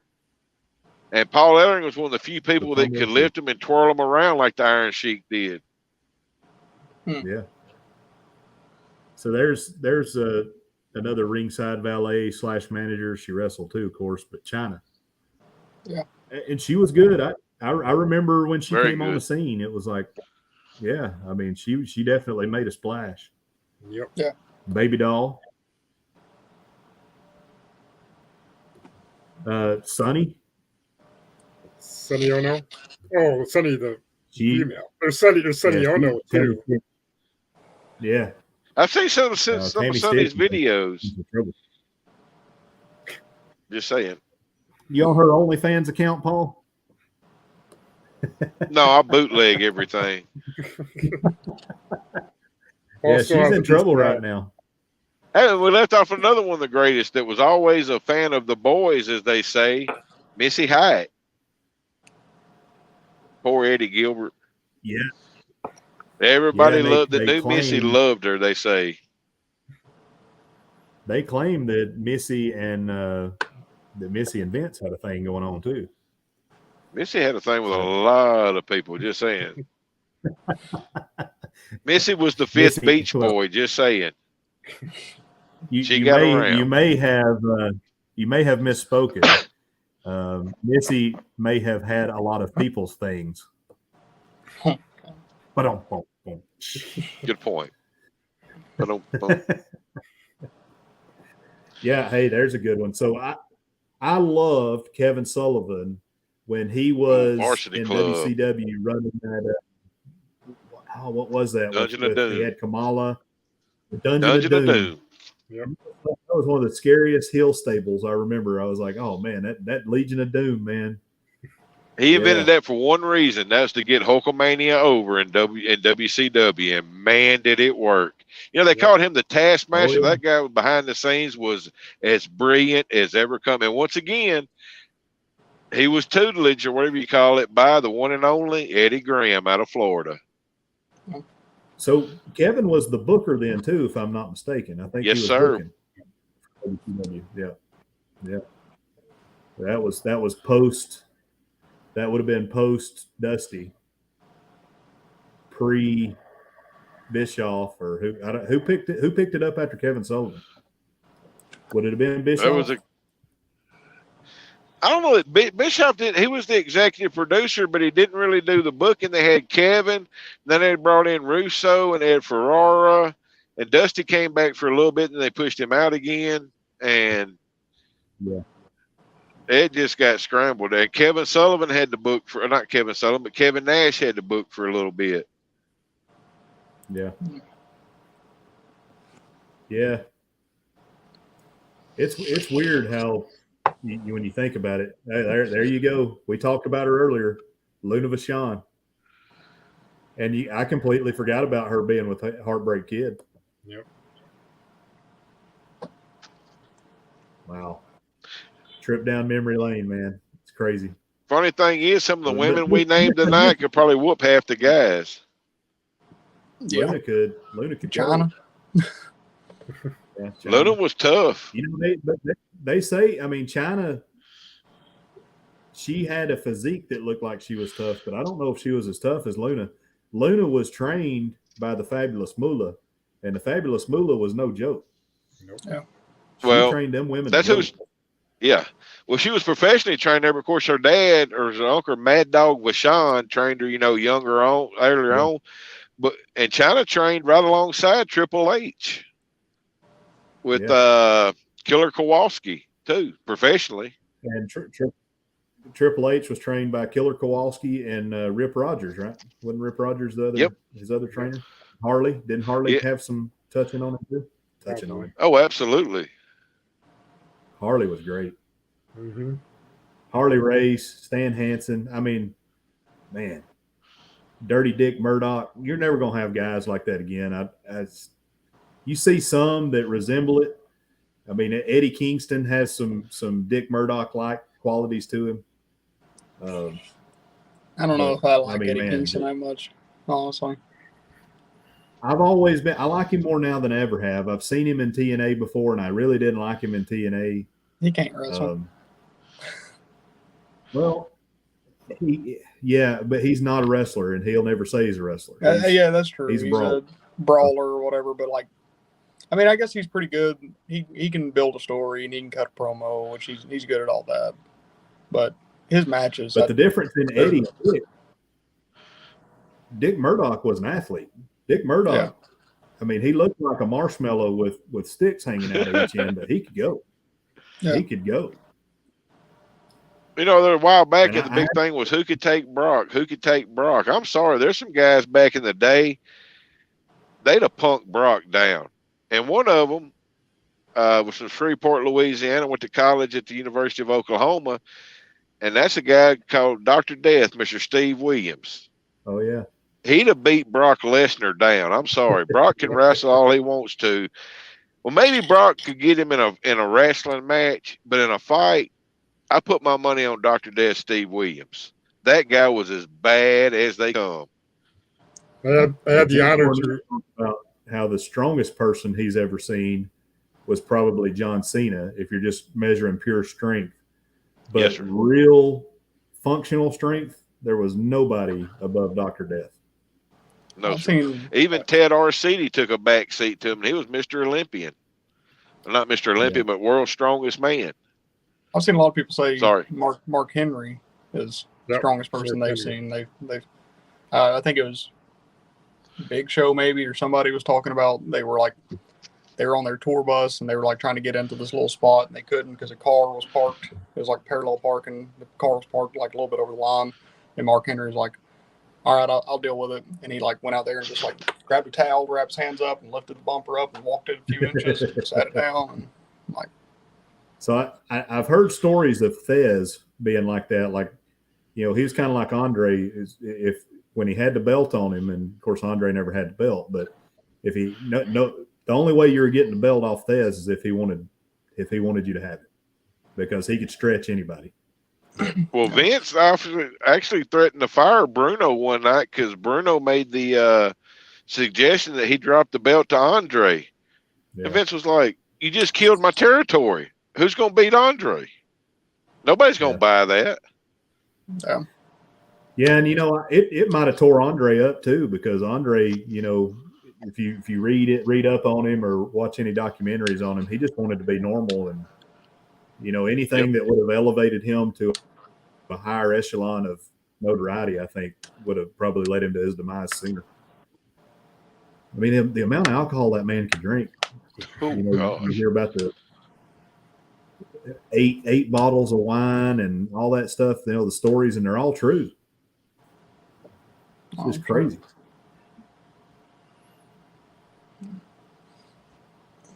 Yeah. So any other managers or valets y'all want to bring up? I don't got any. While we're sitting here shooting the breeze. All right. Well, yeah, we've been on here an hour and 30 minutes, and I think we could go and go and go. We got a lot. We've got an active Devastation Inc. Active chat. Miss Rachel has a question, so this will keep things going. Here we go. If y'all need to bow out, you just let me know, because it's right now it's 8:00 my time, but it's midnight y'all's time. So. Yeah, you I say can answer that one for her. Go ahead. That's the Iron Sheik himself. That guy is as shoot can be, and as legit can be. That guy was legitimately on the Iranian Olympic team, was a bodyguard for the Shah of Iran, and actually schooled at one time or not, got in the ring, shoot against Vern Gagne, as great as Vern was, and they both put on a clinic and had a hand in training Ric Flair. The Iron Sheik I can't pronounce his name, but he's bad. Yep. Well, so Jim said that you better call him Sheik. Like, there's only a few people that are allowed to call him by his name. And I guess when they inducted him into the Hall of Fame, they called him by his name, and then initially, and then after that, it was Sheik from that point on. But what people don't know is his best work was not in WWE. His best work was in his own territory, and Yes, sir. a lot of that lost. AWA. People don't know. People hadn't seen that his AWA. Yeah, that's where Hogan came from. Hogan came from AWA. Yep. And were it not for the Iron Sheik, we would not have gotten Sergeant Slaughter. Yeah. True. And Hogan would have never been champion. I'm sorry, but Iron Sheik, he could have, because Vern supposedly offered Sheik money to break Hogan's leg and bring the WWF title back to the AWA. And Sheik could have done it in a heartbeat. Yeah. I mean, Hiro Matsuda broke Hogan's leg. That was one of the conversations that, Cornette was having. He's like, well, what if the Sheik would have not been jiggy with his champion moving on and that whole deal. I don't know exactly how it went down, but there's a lot of things that had to fall just right into the just right place for Vince to do what he's done. And if all the other promoters could have got on the same sheet of music, we wouldn't have the WWE right now. There'd be some form of something, but because Crockett and all those guys couldn't get themselves together to fight against the conglomerate, true, because they couldn't see that Vince was going to be able to make it happen. Because back then Vince didn't have the kind of talent. The talent was in the territories. Yes, sir. He bought them all up. Yeah. Yeah, Vince is a shark, man. He is a shark. Totally different than his father. Totally different vision. But it worked. Yeah, for sure. For sure. So Miss Meg has been so kind as to drop some links in here. So here is Lovey and his link.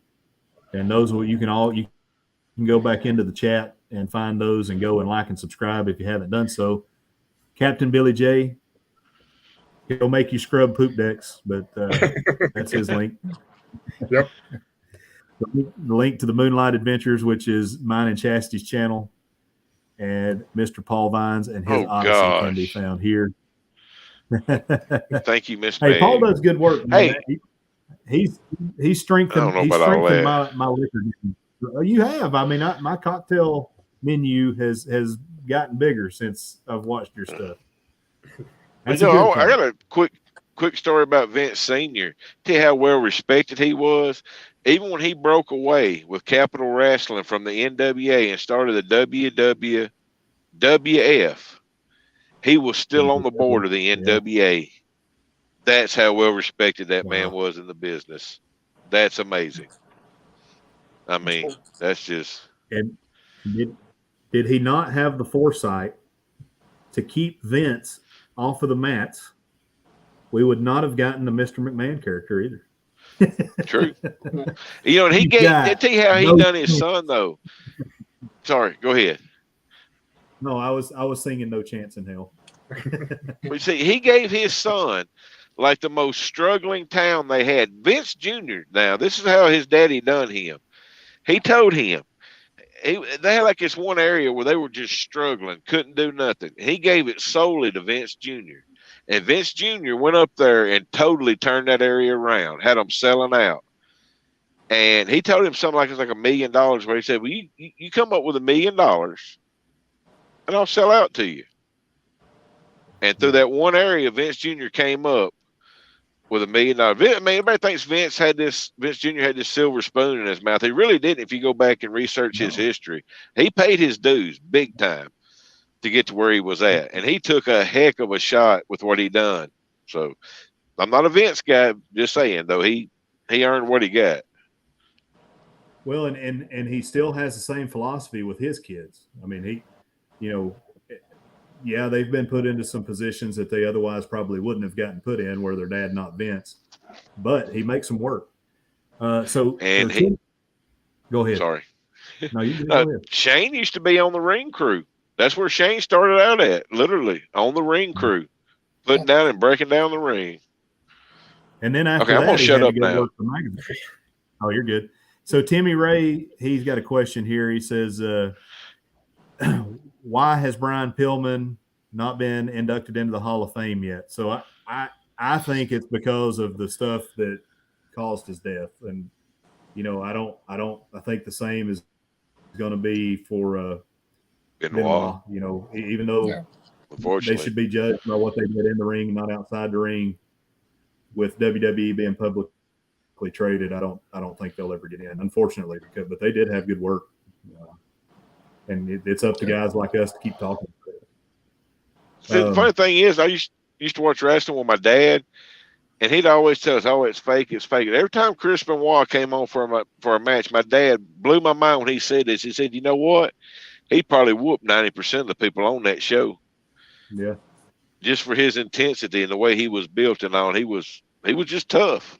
Yeah. My daddy used to say he's sawed off. He's like, man, that's a sawed off little sucker right there. And he sure is game. So this is a follow-on question to the tweeting. Rachel is asking, is it usually the wrestlers themselves or their managers? So I think it depends on the era. So, the current era we live in, you've got the MJFs and these younger guys that'll get on Facebook and just tweet away. But some of the guys that are closer to my age, they probably have Twitter managers. There ain't many people my age and above that are still in wrestling. But I know JR tweets for himself. Yeah. Jim Ross. And that's where Tony Khan has a mind for the new business. I think Triple H does too, especially if he listens to if he listens to Stephanie and Stephanie's brother. Shane? If he listens to Shane, because they have new ways of thinking. And one thing that Tony does well, and we all do YouTube, so we understand. If you go to AEW Dark and you look at AEW's Facebook or YouTube channel, millions of subscribers. So I know Cornette don't like to count it, but my goodness, his views, his viewing hours, his subscribers are through the roof, and he's making AdSense money off of that, just like he's making money off the TV. And he lets his wrestlers tweet away with pretty much no controls over it. And what that does, that whole Cody and Dustin Rhodes match was based off tweets. And I didn't know that until later on because I don't follow Twitter. But a lot of the new age wrestling fans, they're following Twitter and they see all these, they're cutting promos like this now through tweeting. Yeah. So that's kind of interesting. Let's see. Meg posted one more here. This is Lovey's food taste, food blog, food review, Carolina Blue Smoke barbecue and outdoor cooking. And he knows his barbecue. He's been a competition cooker, and we'll definitely have to have takes Lovey pride in his work.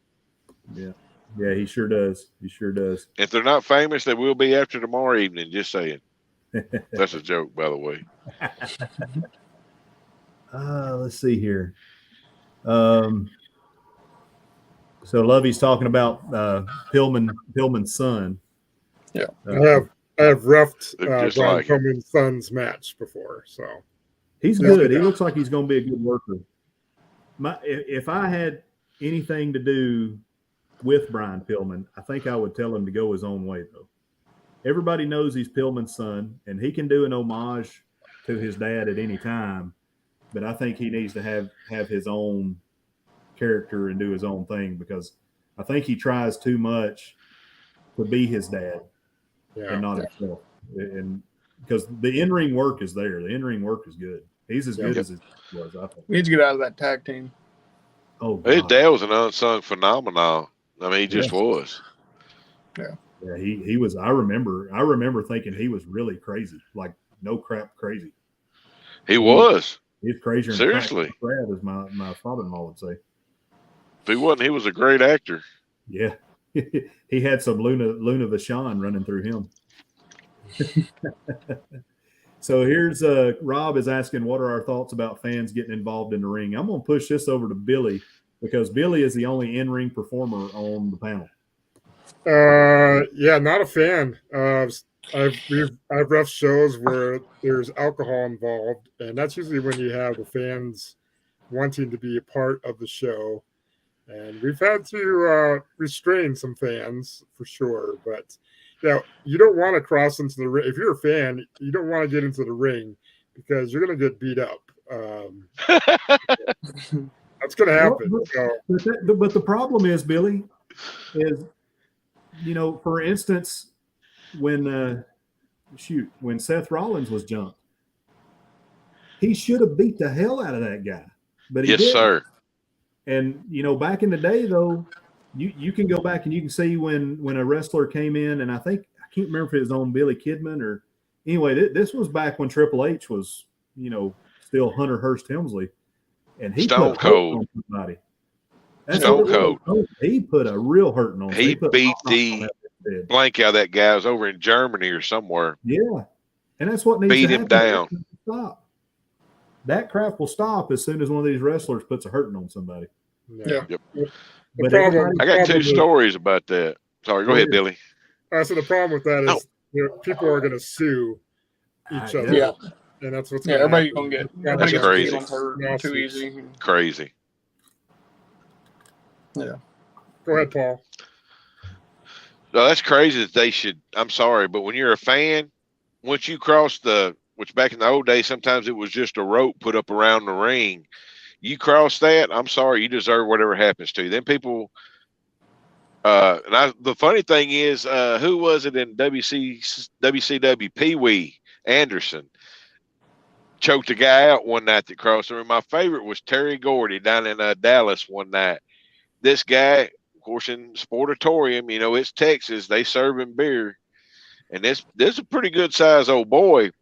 Thought he wanted some of the Bam Bam.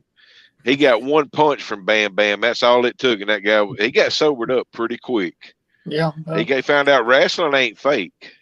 I kind of like the idea of, and the NFL has said this about some of the things that has happened recently. And then the NBA as far back as when Meta World Peace, I can't remember what his name was before that, but he went out, Ron Artest, he went out into the crowd and had that fight. And they got a bad rap in the news about that whole thing, but the courts ended up saying, well, they were not the aggressors. They were reacting to aggression toward them, So, yeah. I mean, it's part of it that who throws the first punch, but when you're publicly traded again, like WWE is, it's a bad look. And, that they're probably told, you can defend yourself and get away, but don't throw punches. They're probably told that, I would imagine. Probably. Yeah. So Lovey's asking if we remember Raven. I do remember Raven. I liked Raven. Yeah. I thought he was for me, he was the alternative to Sting. And I've always been a Stinger guy, but I liked him better when he was the original Stinger and not the Crow Stinger. Yeah. And for me, Raven was what Sting was trying to be when he was the black and white Sting. Yep. I always liked Raven, but I was also a grunger, so like I ate him up. It was like, he comes out to he come out to Pearl Jam, Pearl Jam. Yeah. Which I thought was an awesome throwback when Jericho came out this week to shoot Rob Zombie. Yeah. Or it was actually White Zombie. It wasn't White Rob Zombie. Yeah. I was like, it was super kill. I was like, oh man, this is awesome. This is putting me way back now. Timmy Ray has another question. So this is going to be one for Mr. Paul because I know these names, but I never saw them. So he's got one more question, and this is from his dad, Charles. He wants to know, is Mr. Wrestler number 2 put in the Hall of Fame? Absolutely. He's got to be in there. Maybe not WWE because I don't think he was ever there. If he was, it was before he was Mr. Wrestling too. But he's got to be in the at least NWA. If it's not, he'll be there shortly. Yeah. I mean, WWE is all about politics. It's all about politics, and it's all about drawing money, and it's about the show. But there's a real. That's why I'm such a that's why I'm such an NWA fan. The pure wrestling, absolutely, he's in there. I mean, the guy, like back in the territory days, when you became NWA World Champion, you held one or two, if not both, belts before you became NWA World Champion. You were the Missouri champion and you were the Florida champion. Fritz Von Erich, of all people, believe this or not, as great as his sons were, the pure, wholesome boys he had, he sent his boy David to Florida to work under Eddie Graham as a heel, to work both sides of the gauntlet there. And Mr. Wrestling 2 did the same thing. He was it North American champion in Mid-South, Mississippi champion, and a tag team champion multiple times all over the place. He's got to be in the Hall of Fame. Absolutely. Probably not WWE, but like I said, that's all politics. So he was, let's see, Big Time Television Championship 2 times, NWA Florida Heavyweight Champion 2 times, Florida Tag Team Champion twice with Boris Malenko. That's a bad dude right there. And Big Bad John. Dean's daddy. Yep. The NWA Southern Heavyweight Champion, Boris Malenko is another one of them that if Jim Cornette says you couldn't take the belt off that guy either if you wanted to. King of the Russian Chain match.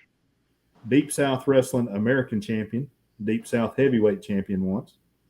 Hawaii Championship Wrestling Heritage Tag Team Champion, NWA Georgia Heavyweight Champion, NWA Macon Heavyweight Champion 4 times. He was the NWA Georgia Heavyweight Champion 12 times. NWA Georgia Tag Team Champion with Bob Orton Jr., Mr. Wrestling 1, and Tony Atlas. That was 6 times. The Macon Tag Champ 3 times with Jerry Lawler and Mr. Wrestling 1. NWA Southeastern Tag Champion with Bill Dromo. Man, these are some names coming through here now. National Wrestling. So he is in the NWA Hall of Fame class of 2012. There you go. Yeah. And the list continues to go on. He's in the Professional Wrestling Hall of Fame as well. Got Magnum TA over, and the Junkyard Dog. The only Hall of Fame he is not in is the WWE. And I would say that Mr. Wrestling is probably proud of that. Oh, all right. Let's see. I believe we have went through everything. So I'll tell you what I'm going to do. I'm going to give you guys some time here. Referee Billy J, I will start with you and let us know what you've got going this coming week, my friend. Let me give you the solo layout here. Boom. There you go. Well, I just had tomorrow. It's not midnight yet here. It's 11:18. But tomorrow will be my 1-year anniversary on YouTube with my channel, Captain Billy J Travels. So I celebrated that this evening on my live show. I have live shows every Saturday evening at 7 p.m. Eastern. And then on Fridays, I'm part of the Raid Parade, and I'm always putting out videos for that. This week coming up, I have the U.S. Navy Blue Angels flying over Pensacola Beach, Florida. So look forward to that video this Friday afternoon. And that's about it.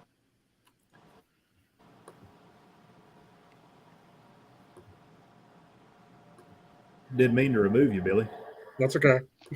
Don't you wish you had that button at all times, Paul, where you could just remove Billy? No. Just a big remove. You know what? Can I clear that up real quick for all mine Billy's back and forth? I love Bill Jensen. I'll say that publicly. I love Bill Jensen. Billy J, hit and miss, but Billy Jensen, I love me some Billy Jensen. The referee, I love the captain. Take him or leave him. Thanks, Paul. I'm glad somebody other than his mama does, Paul. He's a cool dude, though. Wait till you meet him in person. Yeah. Billy's a cool dude. I like really him just fine as he is. I try to keep him at arm's length if I can. Well, I did too. You know, he hugged me and started kind of whispering in my ear. I'm like, I know I'm pretty, Billy, but I ain't that pretty. Paul, you hugged me. I didn't hug you. You hugged me. But Paul, I did. I initiated the hug.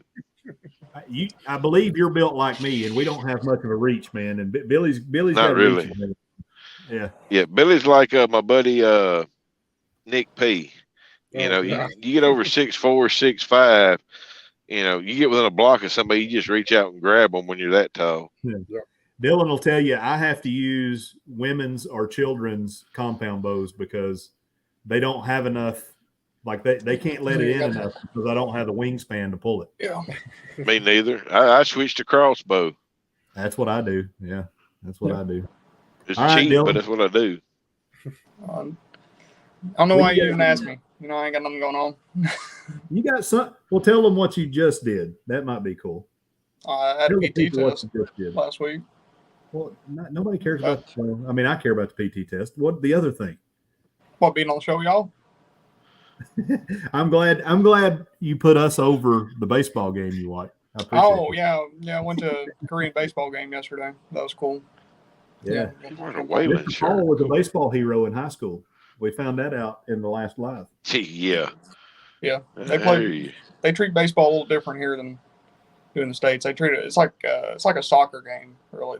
They sing and they're singing the whole time, got chants going on and everything. They got cheerleaders out there and stuff. It's different. It's cool though, it's fun. But yeah, this week I ain't got much going on. Just working. All right, Mr. Paul, what you got going on, buddy? All right, coming up tomorrow, I have a episode 7 of what I like to call the booze news, the news that you can use. And I have 2 of my favorite people from the great Commonwealth of North Kakalaki as special guest judges, if you will, on the drink, and actually inspired me to make the drink. And then Friday, I have a video coming up on the raid parade of down in Huntsville, Texas, just south of town there. There's a big old statue of one Mr. Sam Houston. Got a little video on that. That's about it. Other than that, it's just throw stuff up against the wall, see what sticks. Some folks like it, some folks don't.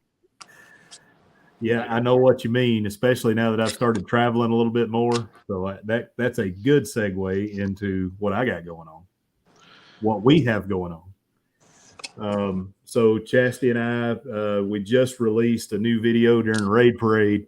If you haven't caught the raid parade, go on over to Going Green Mom and her I always want to say Facebook, her YouTube channel. And she has the playlist for the raid parades as they come up on Fridays. Always a good time. You get to see a ton of creators all at once and what they have, what they're offering, and you can see what you like, what you don't like. Unfortunately, you will have to watch Captain Billy J's, whatever he's got going on. Really? Billy does good. I Billy. like the ones where you almost die, like when you were tubing. I was like, yeah. come on, take him under. I want to see a video of Trevor Murdoch hitting him. There is video out there somewhere. You sent me something. Now I'm going to spend on that searching that. I do have some video that he sent me. I've got to find the key time to put it in. I also have a really good picture of Captain Billy J that I need to share with you guys. No, that's not a bad picture. That's a great picture that I have of you. And so this coming raid parade, this next Friday coming up, I went today. I shot about 2 hours of video out at the Frontier. What is it called? Frontier Park. Yeah, I think it's Frontier Park. Right here in Fairbanks, Alaska. A lot of cool things I saw out there. I got to hold a wild Alaskan ruffed grouse in the palm of my hand. That was kind of cool. They had a real legit steam engine that was powered by wood. So normally they're by coal, but this is a wood-fired steam engine. That was cool. And they have an air museum out there, and that air museum will probably be on the next raid parade after the next one. Heck and yeah. Tomorrow at 8 o'clock Eastern time, we have Shootin the Breeze with Moonlight Adventures. And that'll be me and Chastity. We will be separated geographically, but together. So join us tomorrow night, 8 o'clock Eastern Standard Time. And it'll be the normal Moonlight Adventures. Herman Merman did not find a commercial for us this week, but we do have another video that's going to be super special. We found Pioneer Park. Chastity just corrected me, so thank you, baby. Pioneer Park. But we found some video that somebody sent us, candid video of GW Firebird and Peggy Sue. You're not going to want to miss it. it will be on the live stream tomorrow night. So anyway, let me drop myself out of this solo format so we can all say goodbye. I appreciate you, gentlemen. I appreciate. Can I say something real quick? You sure can, Paul. Go ahead. Timmy Ray, I don't know how it works anymore since they switched formats, but the WWE Network used to have a ton of Mid-South and UWF stuff on it. I don't know exactly what it is you're looking for, but it's out there, I promise you. It's on. Yeah, But it's you don't still on there. Yeah, It's don't all get on Abrams UWF. That was some junk because Bill Watts, I don't know how he done this as brilliant as a businessman he was, but he didn't copyright UWF. Then Abrams come along later on and used the UWF stuff. You don't want that. But no, the Mid-South and UWF stuff from Watts was on the WWE Network, but it's on like Peacock or something now. Peacock. Yeah. That's where I went back and watched the Valentine Roddy Piper match. That's where I watched it too. Yeah. That Starcade, I'm gonna tell you what. Woo! We can do a whole show on that Starcade one night. We definitely need to. Starcade 83, a flare. That was the best. Gordon Soley. I mean, there's so many great things. Gordon Soley on the mic. I mean, it was awesome. It was awesome. But I appreciate you guys. I appreciate everyone in the chat that came and watched us. We had we were pretty steady with over, we were around 15 for a while there, and that's big for us, man. And we're moving on up. We're above 50 subscribers. If you have not liked and subscribed, please do that. Hit that alert bell. Go back and watch the replay of some of our other videos. Put some meaningful comments down in there for us. That'll help the algorithm. Thank you guys. Appreciate y'all having me. Yeah. Hey, I enjoy it. Tolerate me. Hey, you bring some goodness to the show. It was boring when I had to rely on Billy J only. Well, no comment. Billy, I love your insights as a ref, man. I got to stop burying Billy J. I got to stop burying. You got to do more detail, though, Billy. Come on, man. Seriously. Quit kayfabing us all the time, baby. I forget most of things because I can't remember like the last match I reffed. I mean, that's. You know what? I'm on a mission now. I'm finna win the lottery next time it gets up to $1 billion. I'm gonna quit my prestigious job here as a truck driver, and I'm gonna become a wrestling manager again. I'm gonna bring back managers to the great sport of professional wrestling. Paul, you could be my valet. Put him. No. I know somebody would like to be your valet, though, Billy. No, but I ain't gonna put her name out there. I know. She's a sweetheart. She's a sweetie. She really is. Mr. And it's not who you're thinking. At 6'4" from Pensacola, Florida, Mr. Upside Down Pineapple. Hey, Billy, she's not from the Midwest, okay? Just saying, it's not who you probably thinking right offhand. Hey, thank you guys. Thank you guys Thank y'all. that showed up in the World Wrestling Vlog. We are out until next Saturday.